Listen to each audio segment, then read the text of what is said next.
इस अपार्टमेंट ने तो ना यार सच में खून के आंसू रुला दिए हैं, खून के। इतना परेशान आज तक किसी चीज़ ने नहीं किया होगा जितना इस अपार्टमेंट ने कर दिया है हमें। मतलब मेरा सर फट रहा था सोच सोच के कि क्या होगा यार, इतना ज़्यादा डिपॉजिट दे दिया। 3 दिन से लैंडलॉर्ड को फ़ोन कर रहे हैं, उस बंदे ने फ़ोन नहीं उठाया। आज सारे दिन से ना मैं इन्फॉर्मेशन निकालने में लगी हूँ, कहीं फ्रॉड ना हो जाए, कहीं फ्रॉड ना हो जाए। देख रही हूँ, हाँ सर्च कर करके देख रही हूँ कि बंदे के नाम पे कंपनी रजिस्टर्ड है, डेनिश है बंदा, नहीं फ्रॉड नहीं होगा।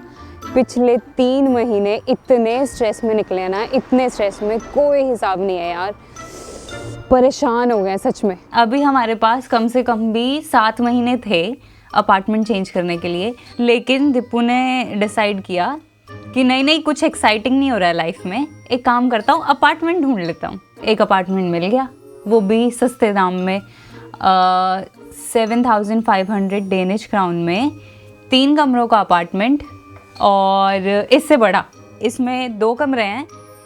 लिविंग रूम काफ़ी बड़ा है लेकिन बेडरूम छोटा है। उस वाले में क्या था, लिविंग रूम इससे भी बड़ा, किचन भी बड़ी प्यारी अलग से, और 2 बेडरूम थे। तो हमने कहा चलो जी, इससे अच्छी डील तो मिल ही नहीं सकती, वो भी फ्रेडरिक्सबर्ग में। तो वैसे वो अपार्टमेंट था AAB के नाम पे।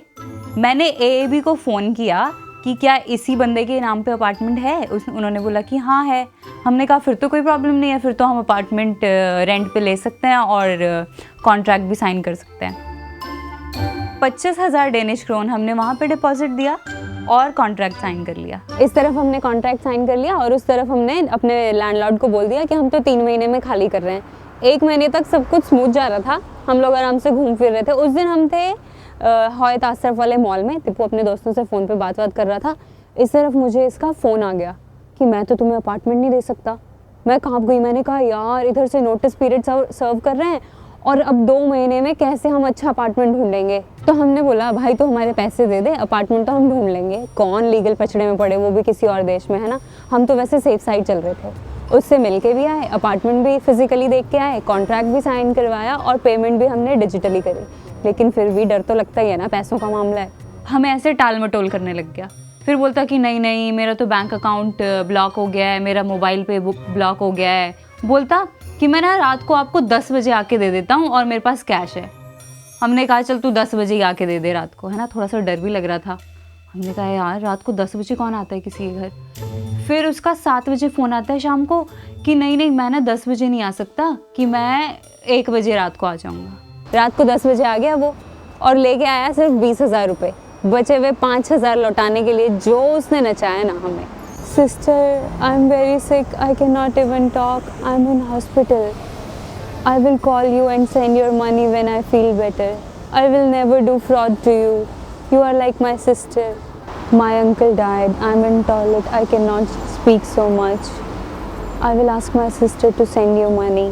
Oh, my brother has sent you money. I have sent you the screenshot.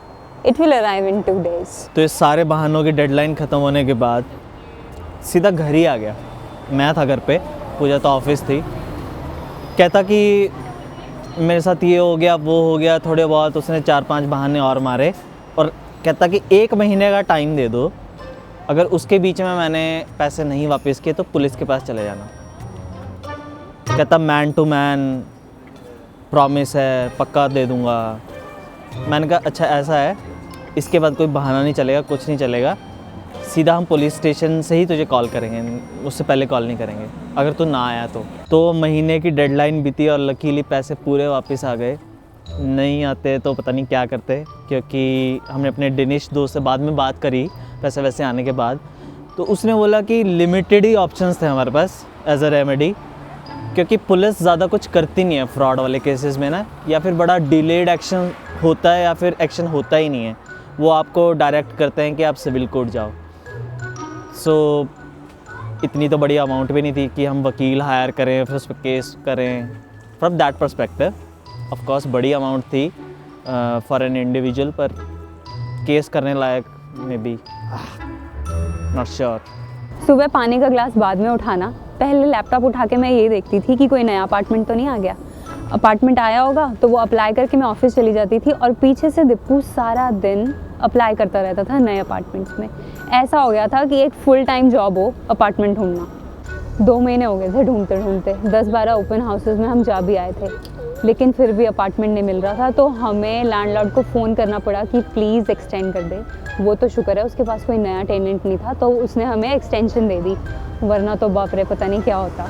बोली पोर्टल और DBA पे तो हम रेगुलरली अप्लाई कर रहे थे। फिर हमने फेसबुक पे जितने भी अपार्टमेंट्स वाले ग्रुप थे या फिर एक्सपैट्स वाले ग्रुप थे, सब पे पोस्ट डाल दी कि हम अपार्टमेंट ढूंढ रहे हैं। 3 महीने तक कॉन्टिन्यूसली दिन रात अप्लाई करने के बाद हमें 2 लोगों ने शॉर्टलिस्ट किया। एक अपार्टमेंट था वेलव्यू में और एक ये है हमारा ड्रीम अपार्टमेंट ऑस्टिब्रो में। उस दिन भी हम लोग आए, हमने देखा यहाँ पे 2 डेनिश फैमिलीज़ थी, एक फॉरेनर थी, एक हम इंडियन कपल थे। फिर हमें लगा यार डेनिश लोग आए तो बहुत कम चांसेस हैं कि हमें मिल पाएगा। यहाँ तक कि मैंने अपने डेनिश कलीग्स को बोला कि तुम सारे के सारे अपार्टमेंट खरीद लो, तो ये जो कम से कम रेंटल वाले हैं वो तो हमारे लिए हो जाएं। हैं तुम आ जाते हो वहाँ डेनिश लोग, हमें अपार्टमेंट नहीं मिलते।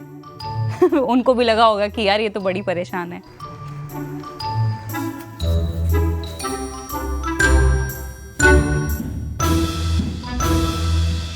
हम अपार्टमेंट देख रहे थे, हम बातचीत कर रहे थे उससे।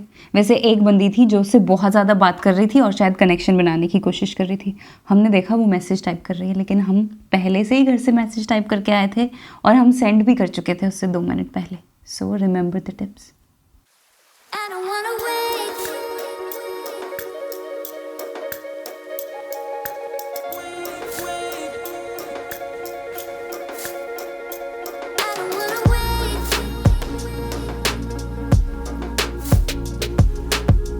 कुछ लैंडलॉर्ड्स की अलग से रिक्वायरमेंट्स हो सकती हैं। जैसे इस वाले लैंडलॉर्ड ने हमें बोला था कि एक रेफरेंस लिखवा के दो पिछले लैंडलॉर्ड से कि कैसे हैं हम एज अ टेनेंट, तो वो हमने फटाफट से उसको भेज दिया था और हमने कोशिश की कि जल्दी से जल्दी हम उसके मैसेजेस का रिस्पॉन्ड करें। जैसे ही वो कुछ पूछता था वैसे ही हम उसे बता देते थे, क्योंकि बहुत सारे डेनिश जो लोग हैं वो first come first serve basis पे काम करते हैं। चाहे वो कुछ बेचने की बात हो, चाहे ख़रीदने की बात हो, चाहे रेंट पे मकान देने की बात हो। तो मेरे ख्याल से ट्राई करो कि आप सबसे पहले उसकी क्वेरी को रिस्पॉन्ड करो या फिर सबसे पहले अप्लाई करो मकान पे। This will help. और जैसे पूजा ने आपको बोला कि फुल टाइम जॉब तो है ही, मतलब मैं दिन में कम से कम भी 100-200 बार पेज रिफ़्रेश करता था और ये देखता था कि कोई नया मकान तो नहीं आ गया, और जैसे ही मुझे दिखता था तो मैं अप्लाई कर देता था।